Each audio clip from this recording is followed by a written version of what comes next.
Jésus prie pour moi, on a toujours le même problème.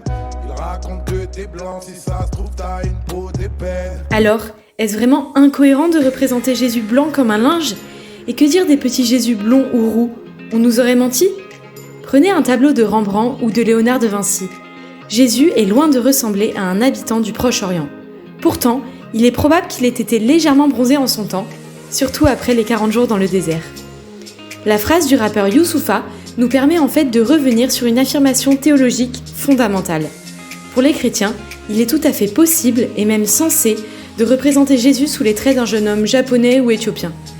Et pourquoi ? Jésus, c'est pas un type qui a vécu en Galilée au juste ? En fait, les chrétiens considèrent que Jésus est Dieu incarné.